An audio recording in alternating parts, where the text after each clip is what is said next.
বিএনপির ভারপ্রাপ্ত চেয়ারম্যান তারেক রহমানের ১৯তম কারাবন্দী দিবস আজ। ১/১১ সরকারের আমলে এই দিনে ঢাকার বাসভবন থেকে মিথ্যে মামলায় গ্রেফতার করে তাকে কারাগারে পাঠানো হয়। রাজনৈতিক বিশ্লেষকরা মনে করছেন, তার বিরুদ্ধে যত ষড়যন্ত্র হয়েছে তত তিনি রাজনৈতিকভাবে পরিপক্ব হয়েছেন। রিপোর্ট করছেন আহমেদ সরওয়ার।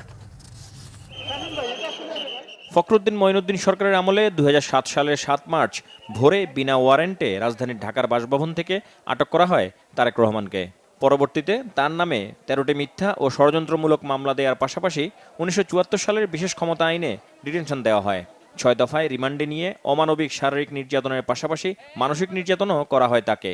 চাপ দেওয়া হয় দেশ ও রাজনীতি ছেড়ে দেয়ার। তবে কুশীলবদের কোনো প্রস্তাবেই রাজি হননি তিনি। ওই বছরের ২৮ নভেম্বর আদালতের কাঠগড়ায় দাঁড়িয়ে তারেক রহমান তার উপর করা অমানবিক নির্যাতনের বর্ণনা দেন। তার শারীরিক অবস্থার অবনতি হতে থাকলে তার মুক্তির দাবিতে শুরু হয় আন্দোলন। উচ্চ আদালত থেকে জামিনে মুক্তি পেয়ে ২০০৮ সালের ৩ সেপ্টেম্বর তিনি বিদেশ যাওয়ার সুযোগ পান। সেই থেকেই অবস্থান করছেন লন্ডনে।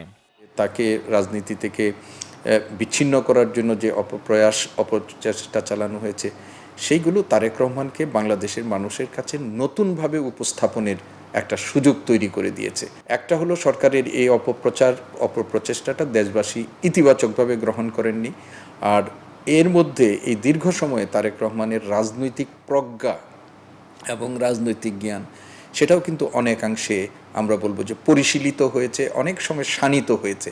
এই দেশে জাতীয়বাদী শক্তির যে প্রতীক শহীদ রাষ্ট্রপতি জিয়া রহমানের জ্যেষ্ঠ পুত্র তারেক রহমান, বেগম খালেদা জিয়ার জ্যেষ্ঠ পুত্র তারেক রহমান, তাকে যদি কোনোভাবে মেলাইন করা যায়, তাকে ডিফেম করা যায়, তার রাজনৈতিক ভবিষ্যৎ আপনার শেষ করে দেওয়া যায়, তাহলে আপনার পার্শ্ববর্তী দেশ সহ স্বৈরাচার নিশ্চিতভাবে তারা ধরে নিয়ে চলে যে তারা আগামী আরও অন্তত ৫০ বছর নির্বিঘ্নে দেশ চালাবে। কিন্তু নিয়তের কি পরিহাস, সেটা সফল হয়নি। রাজনৈতিক বিশ্লেষকরা মনে করেন, যে ভয়ে তারেক রহমানের বিরুদ্ধে মিথ্যা প্রপাগান্ডা চালানো হয়, সব বাধা বিপত্তি পেরিয়ে তার নেতৃত্বগুণ আজ প্রমাণিত। বয়সের একটা ধর্ম আছে, সেই বয়সের ধর্মের কারণে মানুষের মধ্যে হয়তো অনেক ধরনের সীমাবদ্ধতা থাকে, কিন্তু বয়স বৃদ্ধির সাথে সাথে অভিজ্ঞতা যখন মানুষের বাড়ে, সেই অভিজ্ঞতার মধ্য দিয়ে কিন্তু মানুষ নতুন নতুন উপলব্ধির মধ্য দিয়ে যায়, এবং তারেক রহমানের ক্ষেত্রেও কিন্তু সেটি হয়েছে। তার বিরুদ্ধে যত ষড়যন্ত্র হয়েছে, তিনি তত পরিপক্ক হয়েছেন, তত বেশি নিজেকে সংযত করেছেন, তত বেশি নিজেকে যোগ্য করে তোলার জন্য প্রচেষ্টা করেছেন, এবং এটা বাংলাদেশের রাজনীতি, শুধু বিএনপির রাজনীতির জন্য না, আমরা মনে করি বাংলাদেশের রাজনীতির জন্য একটা ইতিবাচক ফল হয়েছে।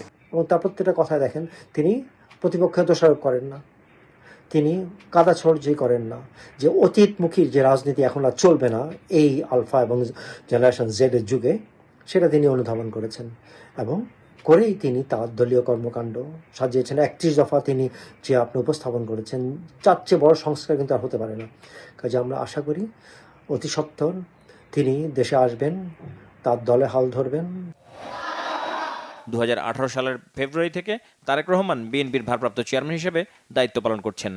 বিশ্লেষকরা মনে করেন, ১.৫ যুগেরও বেশি সময় ক্ষমতার বাইরে থেকেও বিএনপির নেতাকর্মীরা দলকে আঁকড়ে আছেন তারেক রহমানের বলিষ্ঠ, মানবিক ও ভবিষ্যৎমুখী নেতৃত্বের কারণে। আহমেদ সরওয়ার, বাংলা ভিশন, ঢাকা।